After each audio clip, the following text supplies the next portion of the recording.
Alam nga naman, isama ka ng driver hanggang sa dulo ng kanyang rutang pupuntahan, hindi ka ibababa, hindi aawayin mo yung driver. Pansinin natin ang sinasabi ng Matthew chapter 7, di ba? Verse 7, hanggang patuloy. Ang humahanap, makakasumpong. Ang humihingi, bibigyan. Di ba? Ang kumakatok ay pagbubuksan. Continue.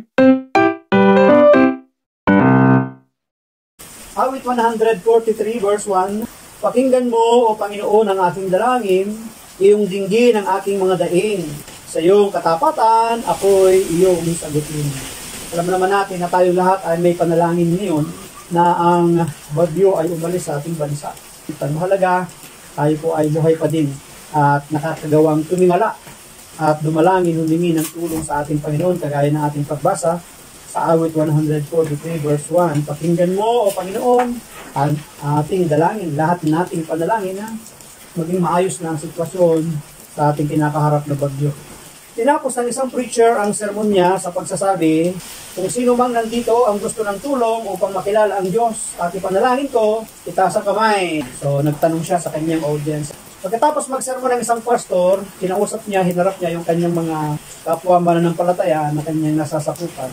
At nagtatanong siya na kung sino ang gustong ipanalangin na siya'y mailapit sa ating Panginoon, lapit sa Panginoon, maidulog ang kanilang mga panalangin. At actually, napakahalaga din talaga yung tinatawag na meron tayong kaisang panalangin. Per partner kung tawagin. Kailangan meron tayong ka-prayer partner. Kaisa sa pananalangin. Kasi sabi ng Biblia dalawa tatlo na magkaisa sa panalangin, manalig na tumanggap, may tatanggapin. So, ipanalangin po ninyo ako, sir, sabi ng isang lumapit sa kanya. Hindi ko na po makaya ang bigat ng kasalanan kong pinapasan. Isang lalaki po ito ang tumugon doon sa tanong ng pastor, sino sa inyo ang gusto ng tulong na makilala ang Diyos at ipapanalangin ko? Pwedeng magtaas kayo ng kamay. Merong isang lalaki ang nagtaas ng kamay at nagsabing siya ay ipanalangin, tulungan siya, sapagkat hindi niya nakaya yung bigat ng kasalanan na kanyang ginagawa o yung kasalanan ng kanyang nagawa. So, pagkatapos ng paglilingkod, kinausap ng pastor ang lalaki at inilapit siya sa pananampalataya kay Jesus. So, pagkatapos ng paglilingkod ng pastor, ang lalaki ay inilapit niya sa Panginoon. Kaya yung lalaki, nagkaroon ng pananampalataya. Tinuruan siya, tinulungan siya ng pastor na siya'y magkaroon ng pananampalataya sa ating Panginoon Jesus. Ang lalaki ay 8 taon na pag-alagala sa mga lugar na kanyang pinupuntahan na walang komunikasyon sa kanyang mga magulang. So, matagal na panahon na siya'y wala sa piling ng kanyang mga magulang. Nagpasya siyang sulatan sila at ibalita ang pagbabago ng kanyang buhay. So, nung siya tumanggap sa ating Panginoong Jesus, na iligtas siya sa magitan ng pastor, yung kanyang isip, yung kanyang puso't damdamin, siyempre nagbago yun. Ang ginawa niya, sinulatan niya ang kanyang mga magulang, ang kanyang ama, ang kanyang ina, ang kanyang pamilya. Sinulatan niya na ibinalita niya na siya ay nagbago ng kanyang buhay. Ganoon naman talaga dapat, diba? Kapag tayo binago at nakaranas ng pagbabago na malaking kagalakan mula sa Panginoon, dapat talaga ay share din natin yun.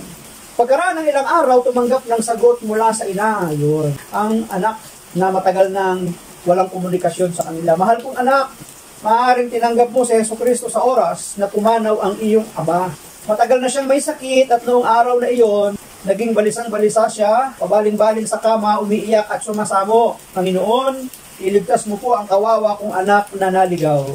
Yung palang kanyang ama, sa panahon na siya ay binabago na unti-unti ng ating Panginoon, hindi niya alam na nung siya'y tumanggap sa ating Panginoong Yesus, nasa malubhang kalagayan ang kanyang ama, hindi mapakali, sabi, ay balisang-balisa, nag-aalala sa kalagayan ng kanyang anak. Yun na pala yung panahon na unti-unti siya'y nakakalapit at nailalapit ang kanyang buhay sa Panginoon. Sabi ng kanyang ina.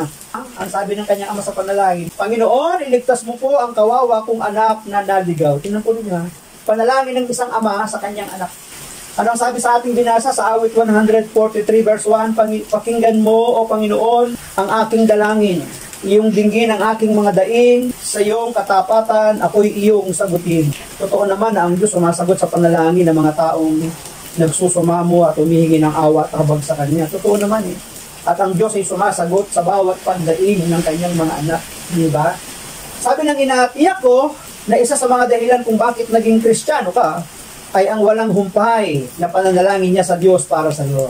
Kaya naging Kristiyano ang batang lalaki ito Sa 8 taon na kanyang pag-alagala, walang komunikasyon sa kanyang mga magulang, dahil walang patid, walang tigil sa pananalangin ang kanyang ama, sa Panginoong Hesus na iligtas ang kanyang anak na nawawala.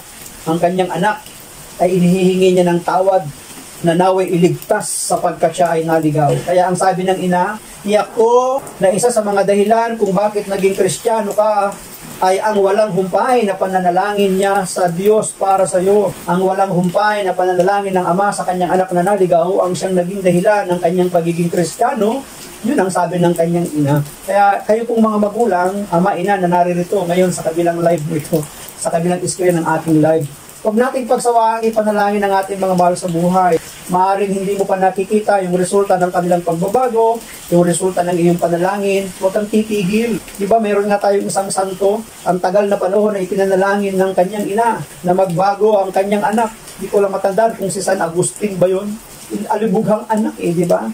Pero nung after 16 years yata nagulat na lang sila nagbago naging filosofiya pa di ba? Naging dakilang philosopher pa Naging isang haligi ng ating simbahan, di ba? So, huwag tayo mawawala ng pag-asa. Si San Pablo nga na maraming kinitil na buhay ng mga Kristiyano at mananampalataya sa isang iglap ng tinawag ng Panginoon, naging apostol pa di ba? Huwag natin pagsawaan, ipanalangin ang ating mga mahal sa buhay. Malay natin, kumikilos na ang Diyos sa kanila, hindi natin namamalayan, katulad ng panalangin ng isang amang ito para sa kanyang anak na naligaw, na inihingi niya ng tawad at pagbabago para sa kanyang anak, inihingi niya ng tulong, humihingi siya ng patawad para sa nagawa ng anak, hindi ba? Unti-unti, kumilos ang Diyos sa kanya. Nagbago siya, di ba? Tiyak ko na isa sa mga dahilan kung bakit naging Kristiyano ka ay ang walang humpay na pananalangin niya sa Diyos para sa iyo. Ang isang amang nananalangin ay humihingi, humahanap, kumakatok para sa kanyang anak. Di nawawalan ng tiwalang gagawin ng Ama sa Langit ang pinakamabuti, di ba? Ano ba ang sabi ng Matthew chapter 7? Umanap ka at ikaw ay makasusumpong. Humingi ka at ikaw ay bibigyan. Kumatok ka at ikaw ay pagbubuksan, di ba? Kakatok lang tayo sa pintuan ng biyaya, sa pintuan ng awa, sa pintuan ng grasya. Naalala ko pa nga nung ako po ay binata pa, ng mga panahon na naghahayo, nag-outreaches Talagang sakay sa bus commute kung saan-saan lang Minsan yung mga bus, lahat ng pasahero makita sa daan, hinihintuan, gusto isakit. Di ba? Ang mga driver pa naman ngayon, di ba? Nasa bahay pa lang yung pasahero, hinihintuan na Naliligo pa lang yung pasahero, hinihintuan na Lahat ng makakitang tao, gustong isakay, di ba? Yung mga driver ng mga pangpasaherong jeep, bus, di ba? Minsan ganun yung akin nasakyang bus, punuan.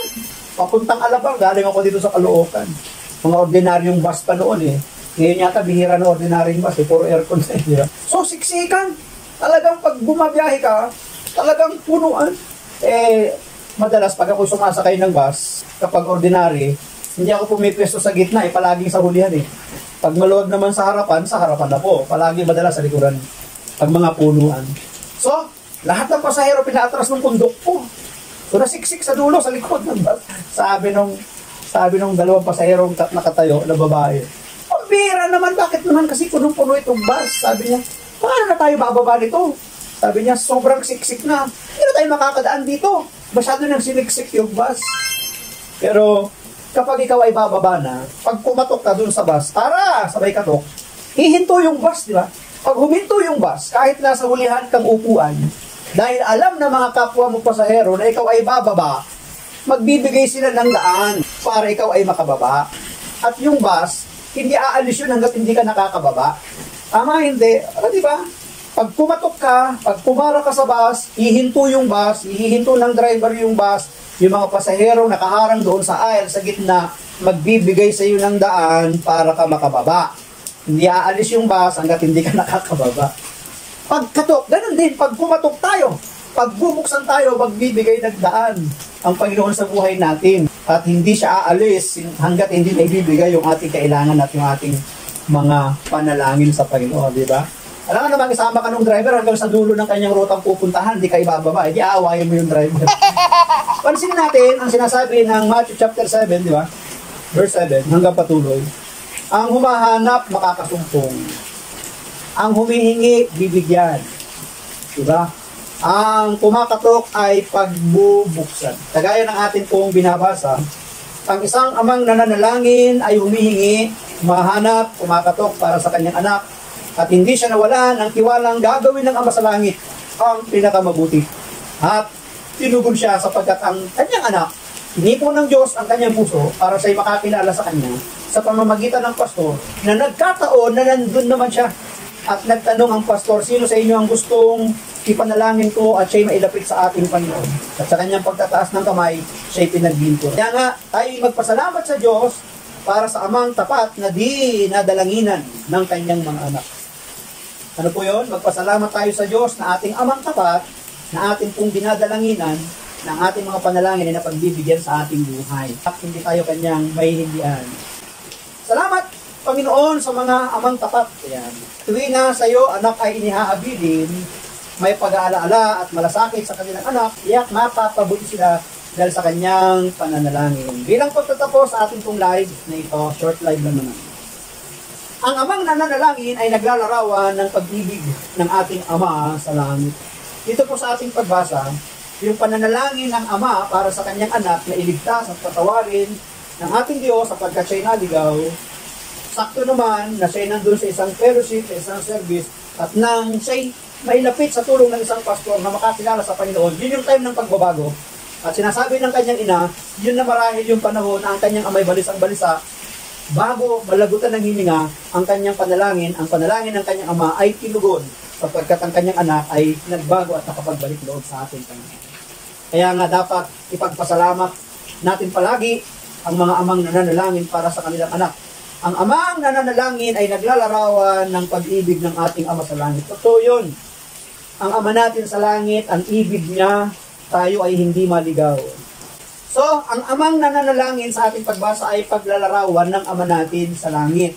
Sapagkat ang ating amang nasa langit, hindi niya ibig na tayong lahat ay mapahamak sapagkat ang gusto niya, ang lahat ng kanyang nilikhang katulad mo, katulad ko, tayong lahat ay dalhin niya doon sa buhay na walang hanggan.